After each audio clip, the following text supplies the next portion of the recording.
آج ایک اہم بیماری کا اہم وظیفہ آپ کے سامنے رکھنا ہے۔ انسان کو ناسور ہو، یعنی ایسا زخم جو بند نہ ہوتا ہو، ایسا پنسی پھوڑا، ایسی چیزیں جن سے پیپ خون وغیرہ ٹپک رہا ہے اور وہ بڑھتے چلے جا رہے ہیں، اس کا علاج بھی کیا قرآن و سنت میں موجود ہے؟ جی ہاں، بعض بیماریاں تو ایسی ہیں جن کا علاج براہ راست رسول اللہ صلی اللہ علیہ وسلم نے کیا، جیسے درد کے 2 وظیفے آپ کے سامنے رکھے ہیں۔ اسی طرح پھنسی پھوڑے کے حوالے سے اور ناسور کے حوالے سے ازواج مطہرات سے یہ بات ثابت ہے کہ رسول اللہ صلی اللہ علیہ وسلم زریرہ، جس کو ہم اردو میں باج کہتے ہیں، آپ انصار سٹور سے جائیں، اس کو زخم کے اوپر اور پھوڑے کے اوپر رکھا کرتے تھے، اور اس کے اوپر جو دعا پڑھنے کی تلقین کیا کرتے تھے وہ دعا آپ نے غور سے کرنی ہے، وہ دعا آپ نے غور سے سننی ہے، اس کو یاد کرنا ہے اور باج رکھ کے زریرہ رکھ کر اس دعا کو پڑھنا، تو اللہ رب العزت اس پھوڑے کو، پھنسی کو ختم فرما دیں گے۔ رسول اللہ صلی اللہ علیہ وسلم نے جو الفاظ کہے وہ سماعت فرمائیے۔ اللہم مصغر الکبیر و مکبر الصغیر صغر ما بی،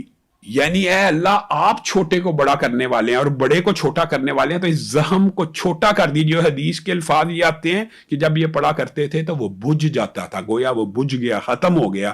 تو آپ بھی یہ وظیفہ پڑھیے، انشاءاللہ شفا من جانب اللہ ہے۔ علامہ ہشام الہی ظہیر آفیشیل چینل کو سبسکرائب کر لیں۔